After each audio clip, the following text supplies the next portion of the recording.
ദൈവ തിരുനാമത്തിന് മഹത്വമുണ്ടാകട്ടെ. ഇപ്പോൾ ഈ ബൈബിൾ പഠനത്തിൽ, ബൈബിൾ ക്ലാസ്സിൽ പങ്കെടുക്കുന്ന എൻ്റെ മാന്യ സഹോദരീ സഹോദരങ്ങൾക്ക് ക്രിസ്തു യേശുവിൽ എൻ്റെ എളിയ സ്നേഹവന്ദനം.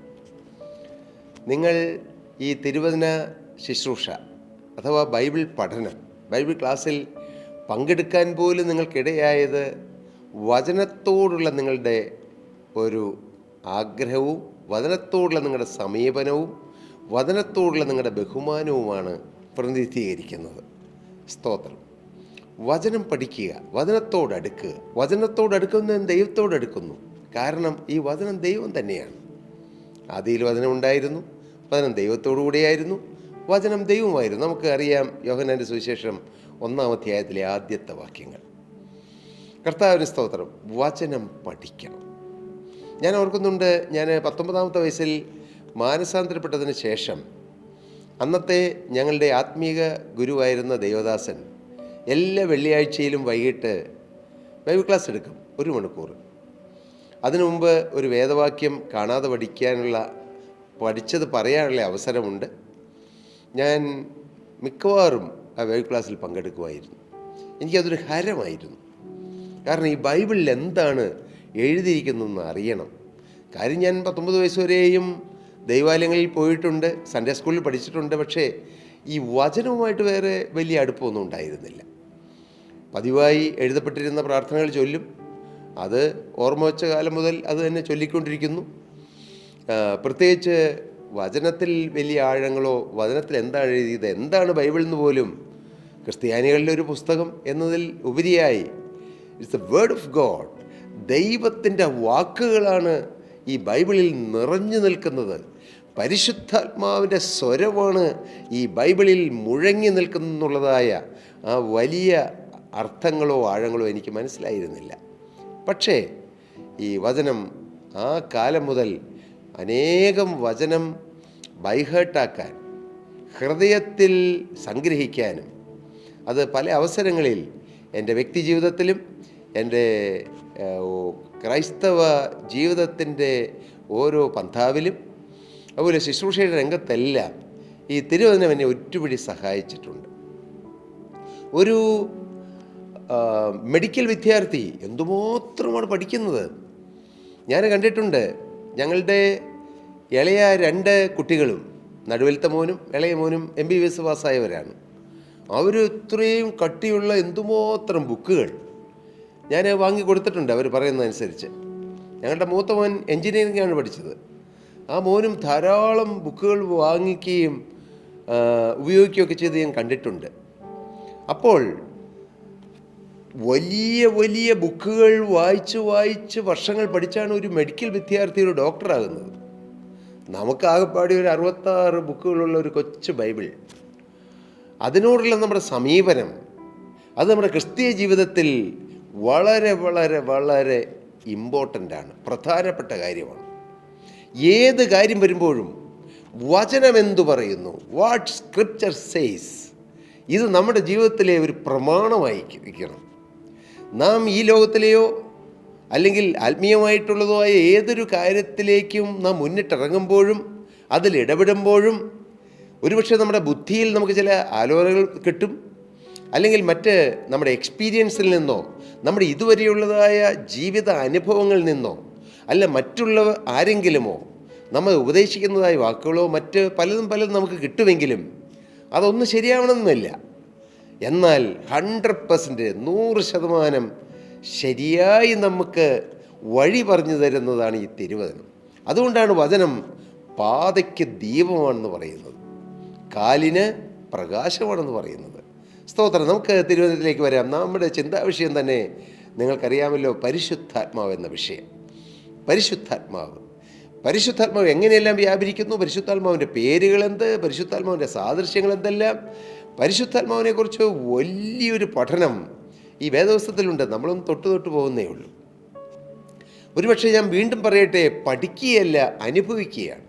പരിശുദ്ധാത്മാവിൻ്റെ ഇടപെടലുകൾ, പരിശുദ്ധാത്മാവിൻ്റെ വ്യാപാരങ്ങൾ, പരിശുദ്ധാത്മാവിൻ്റെ വഴികൾ, അതെത്ര വലുതാണ് പ്രിയരെ, എത്രയോ ശ്രേഷ്ഠമാണ്. പരിശുദ്ധാത്മാവ്. ഈ പരിശുദ്ധാത്മാവ് എന്ന് പറയുമ്പോൾ തന്നെ ഉള്ളിൽ നിന്നൊരു കുളിര് കോരിയിടുന്ന ഒരു അനുഭവമല്ലേ? എനിക്ക് പലപ്പോഴും അങ്ങനെയാണ്.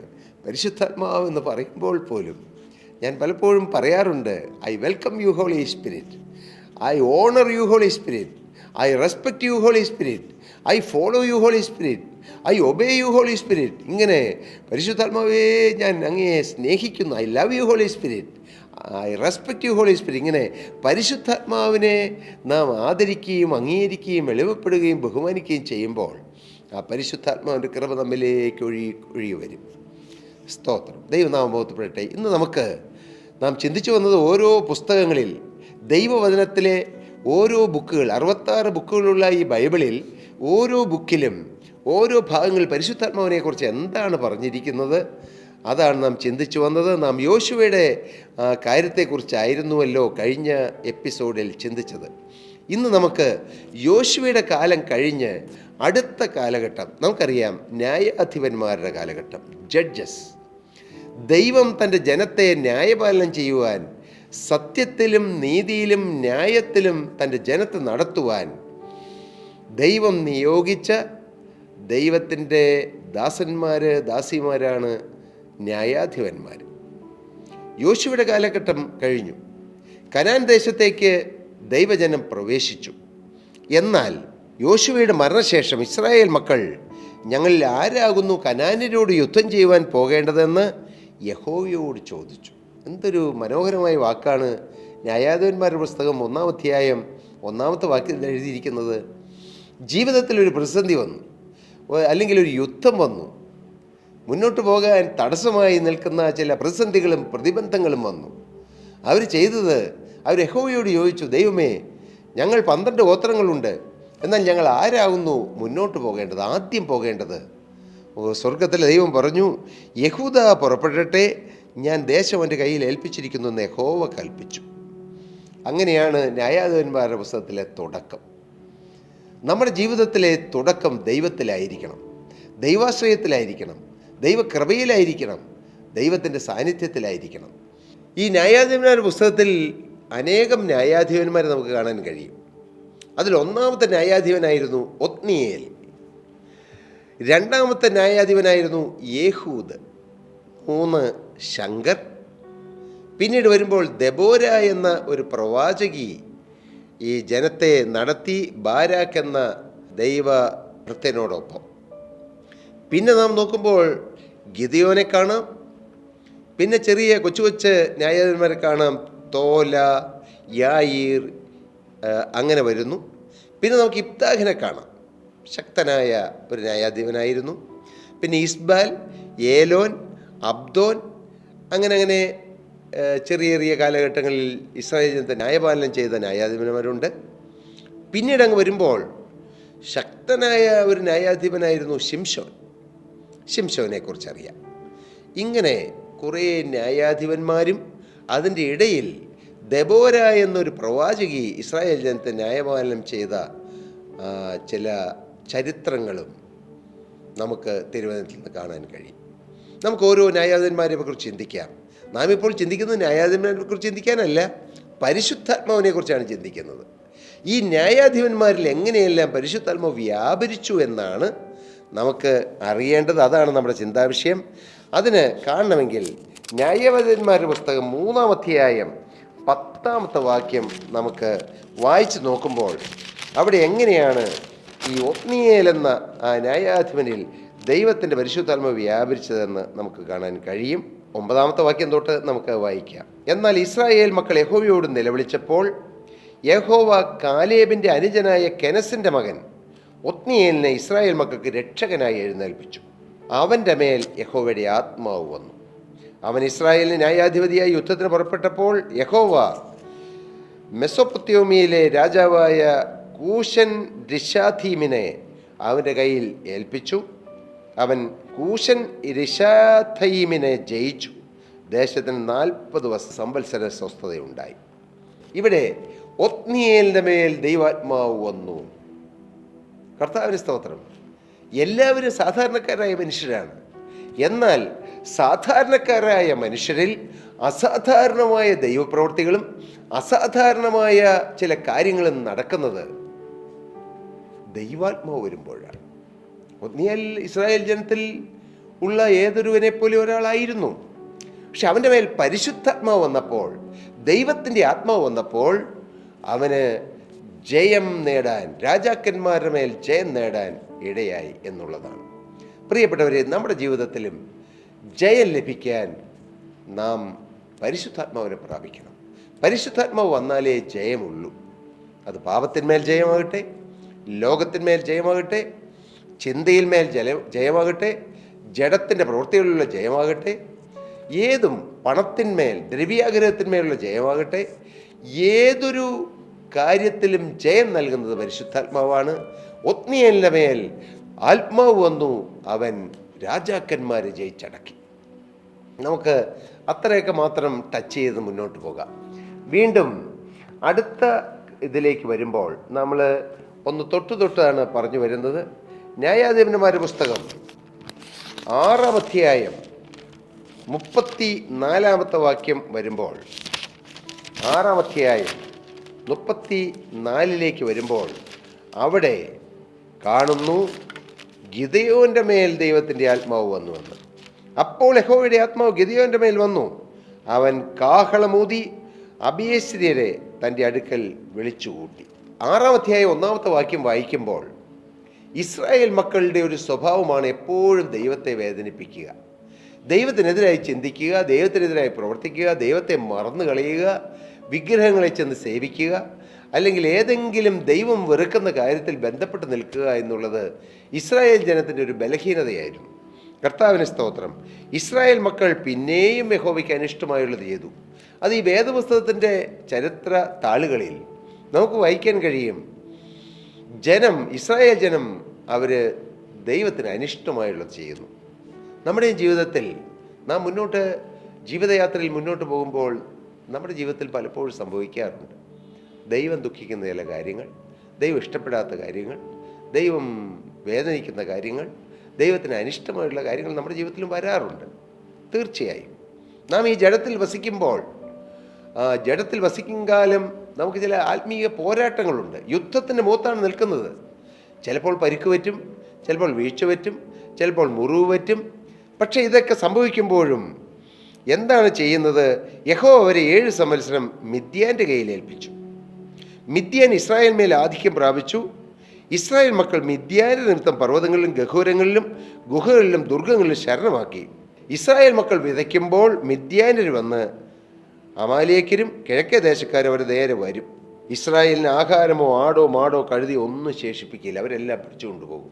നാം പിശാചിൻ്റെ മുന്നിൽ തോറ്റുകൊടുത്താൽ നമ്മിലുള്ളതായ ആത്മീയ അനുഗ്രഹങ്ങൾ പിശാച് കവർന്നുകൊണ്ട് പോകും. നമ്മുടെ ധൈര്യം ക്ഷയിച്ചു പോകും, നമ്മുടെ പ്രത്യാശ ക്ഷയിച്ചു പോകും, നമ്മുടെ വിശ്വാസം ക്ഷയിച്ചു പോകും. ഇങ്ങനെ അന്ന് ഇസ്രായേൽ ജനത്തിന് ആടും മാടും കഴുതിയും ഒട്ടകവും ഒക്കെ പിടിച്ചുകൊണ്ട് പോയി എന്ന് പറയുന്ന പോലെ തന്നെ ഇന്നും നമ്മുടെ ജീവിതത്തിൽ പിശാചിന് നാം ഇടം കൊടുക്കുമ്പോൾ നമ്മിൽ നിന്നും ആത്മീയമായ അനുഗ്രഹങ്ങൾ, ഭൗതികമായ അനുഗ്രഹങ്ങൾ പിശാച് കവർന്നുകൊണ്ട് പോകും. എന്നാൽ കർത്താവിന് സ്തോത്രം, അങ്ങനെ ഇരിക്കുമ്പോൾ ഇങ്ങനെ മിദ്യാന്യരാൽ ഇസ്രായേൽ മക്കൾ ഏറ്റവും ക്ഷയിച്ചു. ഇസ്രായേൽ മക്കൾ യഹോവയോട് നിലവിളിച്ചു. കർത്താവിന് സ്തോത്രം. അങ്ങനെ ഇസ്രായേൽ മക്കൾ യഹോവയോട് നിലവിളിച്ചു. അപ്പോൾ മിദ്യാന്യർ യഹോവയോട് നിലവിളിച്ചപ്പോൾ യഹോവ ഒരു പ്രവാചകനെ ഇസ്രായേൽ മക്കളുടെ മേൽ അയച്ചു. അവൻ അവരോട് പറഞ്ഞത്, ഇസ്രായേലിൻ്റെ ദൈവമായ യഹോവ ഇപ്രകാരം അരുളി ചെയ്യുന്നു, ഞാൻ നിങ്ങളെ മിസ്രൈമിൽ നിന്ന് പുറപ്പെടുവിച്ചു, അടിമ വീട്ടിൽ നിങ്ങളെ കൊണ്ടുവന്നു, മിസ്രൈമിൻ്റെ കയ്യിൽ നിങ്ങളെ പീഡിപ്പിച്ച എല്ലാവരെയും കയ്യിൽ നിന്ന് ഞാൻ നിങ്ങളെ വിടുവിച്ച് അവരെ നിങ്ങളുടെ മുമ്പിൽ നിന്ന് നീക്കിക്കളഞ്ഞ് അവരുടെ ദേശം നിങ്ങൾക്ക് തന്നു. നിങ്ങളോ എൻ്റെ വാക്ക് കേട്ടില്ല. ദൈവം പറയുകയാണ്, ഞാൻ നിങ്ങൾക്ക് നന്മ മുഴുവൻ തന്നു, പക്ഷെ നിങ്ങൾ എൻ്റെ വാക്ക് കേട്ടില്ല. കർത്താവിന് സ്തോത്രം. എന്നാൽ അവരിൽ ഒരാൾ, അനന്തരം യഹോവയുടെ ഒരു ദൂതൻ ഒഫ്രയിൽ അബിയേസ്രിയനായ യോവാശിൻ്റെ കരുവേലകത്തിന് കീഴിലിരുന്നു. അവൻ്റെ മകനായ ഗിദെയോൻ ഗോതമ്പ് മിദ്യാന്റെ കയ്യിൽ പെടാതിരിക്കേണ്ടതിന് മുന്തിരിച്ചക്കിനരികെ വെച്ച് മെതിക്കുകയായിരുന്നു. എന്താണ്? മിദ്യാന്റെ മുഴുവൻ കറന്നുകൊണ്ട് പോകുന്ന സാഹചര്യത്തിൽ അവരിൽ ഒരേ ഒരാൾ ഗിദെയോൻ, അദ്ദേഹം ഗോതമ്പ് മിദ്യാന്റെ കയ്യിൽ അകപ്പെട്ടു പോകാതിരിക്കാൻ അത് മുന്തിരിച്ചക്കിനരികെ വെച്ച് മെതിക്കുകയായിരുന്നു. അതിനകത്ത് വലിയ ആത്മീയ അർത്ഥമുണ്ട്. ദൈവം കൊടുത്ത നന്മ നഷ്ടപ്പെട്ടു പോകരുത്, മിദ്യാൻ്റെ കയ്യിൽ പെട്ടുപോകരുത് എന്നുള്ള ഗിദെയോൻ്റെ തീഷ്ണത. എന്താണ്? എനിക്ക് ദൈവം തന്ന ചില ആത്മീയ അനുഗ്രഹങ്ങൾ, ഭൗതിക നന്മകൾ, അത് ദുഷ്ടനായി പിശാച് അപഹരിച്ചുകൊണ്ട് പോകരുത് എന്നുള്ള ഗിദെയോൻ്റെ തീഷ്ണത കൊണ്ട് ഗിദെയോൻ എന്തു ചെയ്തു? ഈ ഗോതമ്പ് മെതിക്കേണ്ട ഗോതമ്പ് കളത്തിൽ മെതിക്കേണ്ടതാണ്. പക്ഷേ അവൻ ശത്രു അടുക്കാതിരിക്കാൻ, ഗോതമ്പിൻ്റെ കാലത്ത് ശത്രു വന്ന് ഗോതമ്പ് കളമേ പരിശോധിക്കുകയുള്ളൂ. എന്നാൽ അന്ന് മുന്തിരിയുടെ കാലമല്ല. അവൻ ഗോതമ്പെടുത്ത് മുന്തിരിച്ചക്കിനരി വെച്ച് മെതിക്കുകയാണ്. ബുദ്ധിയോടെ കാര്യങ്ങൾ ചെയ്തു. പിശാചിൻ്റെ കയ്യിൽ അകപ്പെടാതെ, മിദ്യാൻ്റെ കയ്യിൽ അകപ്പെട്ടു പോകാതെ, ദൈവം കൊടുത്ത ദൈവിക നന്മകൾ അനുഭവിക്കാൻ അവൻ ബുദ്ധിയോടെ ദൈവത്തോടുള്ള ബന്ധത്തിൽ പ്രവർത്തിച്ചു. അതൊരു വലിയ കാര്യമാണ്. നമുക്കറിയാം, ദൈവത്തിൻ്റെ വചനം പറയുന്നു, നിങ്ങൾ ദൈവത്തിൻ്റെ മന്ദിരമെന്നും ദൈവത്തിൻ്റെ ആത്മാവ് നിങ്ങൾ വസിക്കുന്നെന്നും അറിയുന്നില്ലയോ എന്ന് പറയുന്നു. ദൈവത്തിൻ്റെ ദാനമായി നിങ്ങൾ വസിക്കുന്ന ദൈവത്തിൻ്റെ പരിശുദ്ധാത്മാവാകുന്നു നിങ്ങളുടെ ശരീരമെന്നും നിങ്ങളെ വിലയ്ക്ക് വാങ്ങിയിരിക്കാൻ നിങ്ങൾ താന്താങ്കൾക്കുള്ളവരല്ല എന്നും അറിയുന്നില്ലയോ? ദൈവത്തിൻ്റെ മന്ദിരം നശിപ്പിക്കുന്നവനെ ദൈവം നശിപ്പിക്കും. ഇതെല്ലാം വചനമാണ്. നമ്മുടെ ഈ ശരീരം ദൈവത്തിൻ്റെ മന്ദിരമാണ്, ദൈവത്തിൻ്റെ ആത്മാവ് വസിക്കേണ്ട മന്ദിരമാണ്. എന്നാൽ ഈ ശരീരത്തെ അനേകർ പാപത്തിന് അടിമപ്പെടുത്തി കൊടുക്കുന്നു, പിശാചിന് അടിയറ വയ്ക്കുന്നു, മദ്യത്തിന് അടിമപ്പെടുത്തുന്നു, മയക്കുമരുന്നിനും കഞ്ചാവിനും കൂട്ടുകെട്ടിനും മ്ലേച്ഛതയ്ക്കും വ്യഭിചാരത്തിനും ദോഷത്തിനും ദ്രവ്യാഗ്രഹത്തിനും കുൽസിത പ്രവൃത്തികൾക്കും അങ്ങനെ മ്ലേച്ഛകരമായ അനേക കാര്യങ്ങൾക്ക് അടിമപ്പെടുത്തുന്നത് മൂലം ഈ ശരീരം പിശാചിൻ്റെ അടിമത്വത്തിലേക്ക് പോകുന്നു. എന്നാൽ ഏതാനും പേര് ദൈവമക്കൾ, ഞാൻ ഈ മഹാദോഷം ചെയ്ത് എൻ്റെ ദൈവത്തോട് പാപം ചെയ്യുന്നത് എങ്ങനെയെന്നുള്ള യൗസേപ്പിൻ്റെ തീരുമാനം പോലെ കർത്താവിനോട് ചേർന്ന് നിൽക്കുന്നവർക്ക്, കർത്താവിനോട് ഒട്ടിച്ചേർന്ന് നിൽക്കുന്നവർക്ക് കർത്താവ് ജയം നൽകുന്നു. എന്തുകൊണ്ട്? അവരുടെ ജീവിതത്തിൽ ആ തീഷ്ണതയുണ്ട്, ദാഹമുണ്ട്. ഗിദെയോൻ്റെ ജീവിതത്തിൽ മിദ്യാന്യർ ഒരു കാരണവശാലും ദൈവം തന്ന ഈ ഗോതമ്പിൻ്റെ അനുഗ്രഹം നഷ്ടപ്പെടുത്തരുതെന്നുള്ള ദാഹം, ആ ദാഹമുണ്ടായിരുന്ന ഗിദെയോൻ എന്ത് സംഭവിച്ചു? ദൂതൻ അവൻ്റെ അടുക്കൽ ചെന്നു. കർത്താവിന് സ്തോത്രം. എന്നിട്ട് പറയുകയാണ്, യഹോവയുടെ ദൂതൻ അവന് പ്രത്യക്ഷനായി, അല്ലയോ പരാക്രമശാലി, യഹോവൻ നിന്നോട് കൂടെയുണ്ട് എന്ന് അവനോട് പറഞ്ഞു. അങ്ങനെയുള്ളതായ സംസാരങ്ങളെല്ലാം നമുക്ക് 6-ാം അധ്യായത്തിൽ വായിക്കാൻ കഴിയും. എന്നാൽ ഗിദെയോൻ മിദ്യാന്യരോട് യുദ്ധത്തിന് പോകുകയാണ്. മിദ്യാന്യരോട് യുദ്ധത്തിന് പോകുന്നതിന് മുമ്പ് ഗിദെയോൻ അനേക കാര്യങ്ങൾ ചെയ്തത് 6-ാം അധ്യായത്തിൽ നിറയെ നമുക്ക് വായിക്കാൻ കഴിയും. അനന്തരം മിദ്യാന്യരും അമാലേക്യരും കിഴക്ക് ദേശക്കാർ എല്ലാവരും ഒരുമിച്ച് കൂടി ഇക്കരെ കടന്ന് ഇസ്രായേൽ താഴ്വരയിൽ പാളയമിറങ്ങി. വലിയൊരു കൂട്ടം ജനം, മിദ്യാന്യർ മാത്രമല്ല, അമാലേക്യരും കിഴക്കേ ദേശക്കാരെല്ലാവരും ഒരുമിച്ച് കൂടി അവർ താഴ്വരയിൽ പാളയമിറങ്ങി. അപ്പോഴെന്താണ് സംഭവിച്ചത്? അപ്പോൾ യഹോവയുടെ ആത്മാവ് ഗിദെയോൻ്റെ മേൽ വന്നു. അവൻ കാഹളമൂതി. ഹല്ലേലൂയ! യുദ്ധത്തിൻ്റെ കാഹളമൂതുവാൻ, വിജയത്തിൻ്റെ കാഹളമൂതുവാൻ പരിശുദ്ധാത്മാവ് വേണം. ഗിദെയോൻ്റെ മേൽ ആത്മാവ് വന്നു. 7-ാം അധ്യായത്തിലേക്ക് വരുമ്പോൾ, ഹല്ലേലൂയ, അനന്തരം ഗിദെയോൻ എന്ന യെരുബ്ബാലും അവൻ്റെ കൂടെയുള്ള ജനമൊക്കെ അധികാലത്ത് പുറപ്പെട്ടു. 19-ാമത്തെ വാക്യം മുതൽ വായിക്കുമ്പോൾ, മധ്യാഹ്നത്തിൻ്റെ ആരംഭത്തിൽ അവർ കാവൽ മാറി നിർത്തിയ ഉടനെ ഗിദെയോനും കൂടെയുള്ള 100 പേരും പാളയത്തിൻ്റെ അറ്റത്തെത്തി. വലിയൊരു കൂട്ടം ജനം ഗിദെയോൻ്റെ കൂടെ പുറപ്പെട്ടു. പക്ഷെ ദൈവം പറഞ്ഞു അത്രയും പേര് വേണ്ട. ആളുകളെ കുറച്ചു. പിന്നെയും ദൈവം പറഞ്ഞു അത്രയും പേര് വേണ്ട. പിന്നെ അവസാനം 300 പേര്. ഹല്ലേലൂയ! കർത്താവിൻ്റെ സ്തോത്രം. വെറും 300 പേരെ ഉണ്ടായിരുന്നുള്ളൂ ഗിദെയോൻ്റെ കൂടെ. 300 പേര്. അവരെ എന്ത് ചെയ്തെന്നറിയാമോ? 3 കൂട്ടങ്ങളായി തിരിഞ്ഞു. സ്തോത്രം. കാഹളമൂതി, കുടങ്ങൾ ഉടച്ചു, ഇടത് കൈയിൽ പന്തവും വലത് കൈയിൽ ഊതുവാൻ കാഹളവും പിടിച്ചു. യഹോവയ്ക്കും ഗിദെയോനും വേണ്ടി വാളെന്ന് ആർത്തു. അവർ പാളയത്തിൻ്റെ ചുറ്റും ഓരോരുത്തൻ താൻ്റെ നിലയിൽ തന്നെ നിന്നു. പടയെല്ലാം ഓട്ടം തുടങ്ങി. അവർ നിലവിളിച്ചുകൊണ്ട് ഓടിപ്പോയി.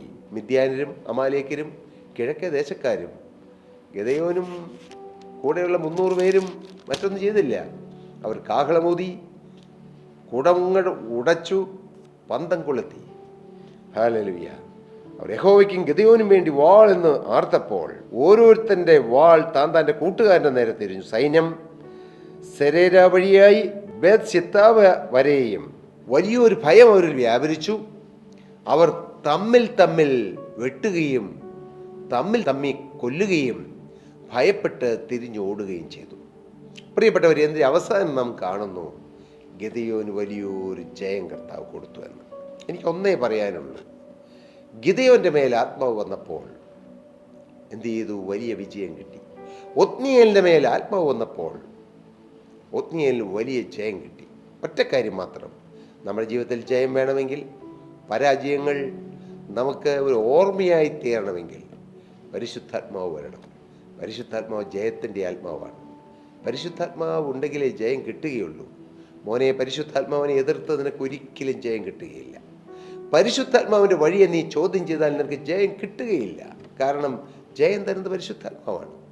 പരിശുദ്ധാത്മാവിന് കീഴടങ്ങുക, പരിശുദ്ധാത്മാവിനെ അനുസരിക്കുക, പരിശുദ്ധാത്മാവിനെ എളിമപ്പെടുക. മകനെ, നിൻ്റെ കൊച്ചു ബുദ്ധി താഴെ വെച്ച് നീ ബുദ്ധിയിൽ അനേക കാര്യങ്ങൾ ചിന്തിച്ചു കൂട്ടുന്നു. ഇത് എങ്ങനെയായാലും എങ്ങനെ, ഇങ്ങനെയായാലും എങ്ങനെ, 100 ചോദ്യങ്ങൾ. ഇത് ശരിയോ? ആ പ്രവർത്തനം ശരിയോ? ഇങ്ങനെയൊക്കെ ആണോ? ഇങ്ങനെയുള്ള 100 ചോദ്യങ്ങൾ താഴെ വെച്ച് പരിശുദ്ധാത്മാവേ അവിടെ നിന്ന് ഗൈഡ് ചെയ്യണമേ, സത്യവാദിയിൽ നയിക്കണമേ. പരിശുദ്ധാത്മാവേ അവിടുത്തെ വഴിയിലൂടെ എന്നെ നടത്തണമേ, അവിടുത്തെ ആലോചന പ്രകാരം നയിക്കണമേ എന്നുള്ള എളിമയും പ്രാർത്ഥനയും ഉണ്ടെങ്കിൽ പരിശുദ്ധാത്മാവ് നമ്മെ ഗൈഡ് ചെയ്യും. കാരണം പരിശുദ്ധാത്മാവ് കാര്യസ്ഥനാണ്. പരിശുദ്ധാത്മാവ് സകല സത്യത്തിൽ വഴി നടത്തുന്ന ദൈവത്തിൻ്റെ ആത്മാവാണ്. പരിശുദ്ധാത്മാവ് ജയത്തിൻ്റെ ആത്മാവാണ്. പരിശുദ്ധാത്മാവ് ശക്തി തരുന്ന ആത്മാവാണ്. സൈന്യത്താലല്ല, ശക്തിയാലല്ല, എൻ്റെ ആത്മാവിനാലത്രേ. പരിശുദ്ധാത്മാവിലൂടെയാണ് ജയം. അതുകൊണ്ട് നമുക്ക് നമ്മെ തന്നെ ജീവനുള്ള ദൈവത്തിൻ്റെ സന്നിധിയിൽ താഴ്ത്താം. നിങ്ങൾ പരിശുദ്ധാത്മാവിനെ ദുഃഖിപ്പിക്കരുത്, നിങ്ങൾ ആത്മാവിനെ കെടുക്കരുത്, പ്രവചനം തുച്ഛീകരിക്കരുത്. ദൈവത്തിൻ്റെ വചനം പറയുന്നു. ദൈവത്തിൻ്റെ ആത്മാവ് വ്യാപരിക്കുന്ന ദൈവത്തിൻ്റെ വ്രതന്മാരെ ചോദ്യം ചെയ്യരുത്, അവരെ വിഷമിപ്പിക്കരുത്, അവരെ ഉപദ്രവിക്കരുത്. കർത്താവിന് സ്തോത്രം. ദൈവത്തിൻ്റെ പരിശുദ്ധാത്മാവുള്ള ദൈവത്തിൻ്റെ വ്രതന്മാരെ വെറുതെ സോഷ്യൽ മീഡിയകളിലൂടെയും മറ്റും അവരുടെ ജീവിതത്തിലെ ഏതെങ്കിലും ഒരു ബലഹീനത വെച്ച് അവരെ സോഷ്യൽ മീഡിയയുടെ മുമ്പിൽ വികൃതമാക്കരുത്. അതെല്ലാം ദൈവം ദുഃഖിക്കാൻ ഇടയാകും. ഇന്ന് ഈ ബൈബിൾ ക്ലാസ് കേട്ടുകൊണ്ടിരിക്കുമ്പോൾ നിങ്ങൾ ആരെങ്കിലും പരിശുദ്ധാത്മാവിനെ ദുഃഖിപ്പിച്ചവരുണ്ടോ? പരിശുദ്ധാത്മാവിനെ വേദനിപ്പിച്ചവരുണ്ടോ? നിങ്ങൾക്ക് ജയജീവിതം കിട്ടാത്തത്, നിങ്ങൾക്ക് സമാധാനം കിട്ടാത്തത്, സന്തോഷം കിട്ടാത്തത്, വാസ്തവമായ ആത്മീയ ജീവിതത്തിൻ്റെ വലിയൊരു സന്തോഷത്തിൻ്റെ കലവറ നിങ്ങളുടെ മുമ്പിൽ തുറക്കാത്തത് നിങ്ങൾ ചകഞ്ഞു നോക്കിയാൽ ഏതെങ്കിലും ഒരു കാലഘട്ടത്തിൽ നിങ്ങൾ ദൈവത്തിൻ്റെ പരിശുദ്ധാത്മാവ് വ്യാപരിക്കുന്ന വ്രതന്മാരെ ചോദ്യം ചെയ്തിട്ടുണ്ടാകാം, അവർക്കെതിരായി സംസാരിച്ചിട്ടുണ്ടാകാം, അവരെ മുൻവിധിയോടെ കണ്ടിട്ടുണ്ടാകാം. ചിലപ്പോൾ അവർക്ക് ബലഹീനത വന്ന് കാണാം, സ്തോത്രം. പക്ഷേ അവരും ദൈവവും തമ്മിൽ അത് നിരപ്പായി കാണും. പക്ഷെ മകനെ, നിൻ്റെ ഹൃദയത്തിൽ അത് വെച്ചുകൊണ്ടിരുന്നാൽ നീ അവരെയല്ല ദ്വേഷിക്കുന്നത്, അവരിൽ വ്യാപിക്കുന്ന പരിശുദ്ധാത്മാവിനെയാണ്. നിനക്ക് ജയം കിട്ടുകയില്ല. പരാജയമായിരിക്കും, നിരാശയായിരിക്കും, തളർച്ചയായിരിക്കും, ക്ഷീണമായിരിക്കും, പ്രത്യാശ കാണുകയില്ല. ചികഞ്ഞു നോക്കൂ, പരിശോധിക്കൂ. അങ്ങനെ പരിശുദ്ധാത്മാവുമായി ഒന്നിച്ചു പോകുന്ന സമാധാനത്തിൻ്റെ യാത്ര അത് സന്തോഷകരമാണ്, അത് പ്രത്യാശ നൽകുന്നതാണ്. അത് നമ്മെ ഉന്മേഷവും ഉത്സാഹവും പ്രസരിപ്പും തന്ന് ഞങ്ങളെ മുന്നോട്ട് നടത്തുന്ന ദൈവശക്തിയാണ്. അവിടെ നമുക്ക് കർത്താവിൻ്റെ കൃപയിൽ ആശ്രയിക്കാം. കർത്താവിൻ്റെ കൃപയിൽ ശരണപ്പെട്ടുകൊണ്ട് നമുക്ക് നമ്മെ തന്നെ ദൈവസന്നിധിയിലേക്ക് താഴ്ത്താം. നമുക്ക് ഒരു നിമിഷം പ്രാർത്ഥിക്കാം. സ്വർഗീയ പിതാവേ, ഞങ്ങളെ സ്നേഹം നിറഞ്ഞ നാഥ, ന്യായാധിപന്മാരിലൂടെ തൻ്റെ ജനത്തെ നടത്തിയ കർത്താവേ, പരിശുദ്ധാത്മാവേ ഒത്നിയേലിലൂടെയും ഗിദെയോനിലൂടെയെല്ലാം പരിശുദ്ധാത്മാവെ അവിടുന്ന് ഇറങ്ങി വന്ന് വലിയ വിജയം, അനേക രാജാക്കന്മാരുടെ മുമ്പിൽ, സൈന്യത്തിന് മുമ്പിൽ വലിയ വിജയം കൊടുത്ത് വലിയൊരു കൂട്ടം ജനത്തിന് വിജയം കൊടുക്കുവാൻ അവരെ ഉപയോഗിച്ച ദൈവത്തിൻ്റെ പരിശുദ്ധാത്മാവ് ഈ തലമുറയിൽ ഞങ്ങൾക്ക് ജയം വേണം. ഞങ്ങളിലൂടെ അനേകായിരങ്ങളെ കർത്താവെ സത്യത്തിൽ നടത്തുവാൻ, ജയത്തിലേക്ക് നടത്തുവാൻ, ദൈവത്തിൻ്റെ അനുഗ്രഹത്തിൻ്റെ വഴിയിലൂടെ നയിക്കുവാൻ ഞങ്ങളെ അവിടുത്തെ ആത്മാവുകൊണ്ട് നിറയ്ക്കണമേ. കൃപയിൽ പൊതിയണമേ. എല്ലാ നന്മകളാലും നിറയ്ക്കണമേ. യേശുക്രിസ്തുവിൻ അത്ഭുത നാമത്തിൽ തന്നെ ആമേൻ. ദൈവത്തിന് സ്തോത്രം. പ്രിയപ്പെട്ടവരെ, ഞാൻ പറഞ്ഞ ഈ ബൈബിൾ ക്ലാസ്സിലൂടെ പറഞ്ഞ ഏതാനും കാര്യങ്ങളേ ഉള്ളൂ. നിങ്ങൾ ന്യായാധിപന്മാരുടെ പുസ്തകം 1 മുതൽ 7 വരെ 8 വരെയുള്ള അധ്യായങ്ങൾ പ്രത്യേകിച്ച് വായിക്കുക. നിങ്ങൾക്ക് ഒത്തിരി കാര്യങ്ങൾ അതിൽ നിന്ന് മനസ്സിലാകും. ഞാൻ അല്പം തൊട്ടുവിട്ടേ ഉള്ളൂ. കർത്താവ് നിങ്ങളെ അനുഗ്രഹിക്കട്ടെ. ദൈവനാമം മഹത്വപ്പെടട്ടെ.